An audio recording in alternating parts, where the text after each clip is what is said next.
Je vais pas y aller par quatre chemins. Si vous avez des symptômes du coronavirus, surtout, ne prenez pas d'ibuprofène. Bonjour à toi, bienvenue dans cette nouvelle vidéo. Je suis Tatiana Ventose et aujourd'hui c'est une vidéo très courte, mais aussi très importante parce qu'il en va de la santé publique et c'est une information qu'il faut absolument partager. Selon une étude publiée le 11 mars dans The Lancet, donc qui est un journal très sérieux de recherche, la prise d'ibuprofène pourrait aggraver les symptômes du coronavirus. Pas seulement d'ailleurs la prise d'ibuprofène, mais aussi de médicaments pour le diabète, pour l'hypertension ou pour des maladies cardiaques. Des trucs de type cortisone aussi seraient des facteurs aggravants. Pourquoi? Parce que ces médicaments augmenteraient le nombre de récepteurs sur lesquels le coronavirus se fixe dans le corps humain et donc aggraveraient les symptômes de la maladie. Si cette hypothèse est avérée, ça commence à être relayé d'ailleurs par les médias et même par le ministre de la Santé, alors cela expliquerait pourquoi les personnes ayant des problèmes de diabète ou d'hypertension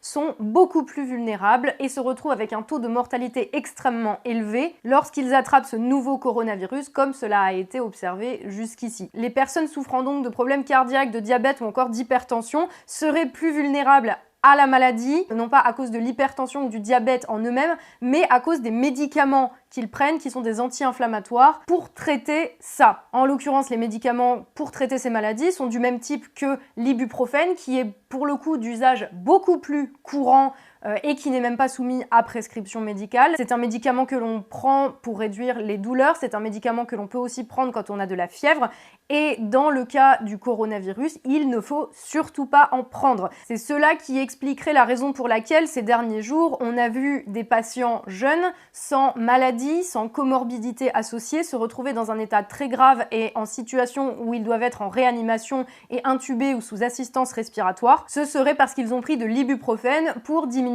la fièvre. L'ibuprofène se trouve dans un certain nombre de médicaments, les trucs du type Advil ou Nurofen par exemple sont à proscrire. Regardez bien la boîte. Évidemment, toutes les informations concernant ce coronavirus sont à prendre avec des pincettes. Je ne suis pas médecin. Si vous êtes obligé de prendre, parce que vous êtes diabétique ou que vous souffrez d'hypertension, si vous êtes obligé de prendre ces médicaments anti-inflammatoires, demandez l'avis de votre médecin et surtout, n'hésitez pas à appeler le SAMU ou à appeler votre médecin si jamais vous avez des symptômes du coronavirus. Cette information a été relayée par des médecins, c'est quelque chose qui est d'importance vitale, je ne fais pas ce genre de vidéo en temps normal, mais là, plus l'information peut être partagée et mieux ce sera.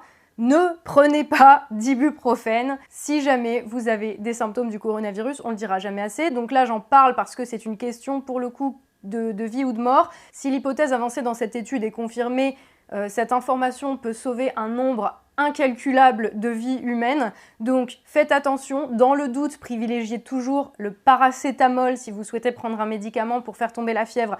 Privilégiez toujours le paracétamol, ne prenez surtout pas d'ibuprofène, je le redis. Dans tous les cas, demandez à votre toubib si jamais vous avez un doute, évidemment, on rigole pas avec la santé. N'hésitez pas, si vous êtes médecin ou épidémiologiste ou que vous avez une quelconque expertise dans ce domaine, à venir compléter ces informations ou à venir les contredire si vous estimez que je dis des choses fausses. De manière générale, faites attention à vous, limitez les contacts et notamment si vous êtes dans des situations où vous êtes à risque, limitez les contacts aussi de toute manière parce que comme ça, vous éviterez de propager le virus si jamais vous l'avez mais que vous n'avez pas de symptômes. Je le répète, pas d'ibuprofène. Bref, de manière générale, prenez soin de vous et restez en vie.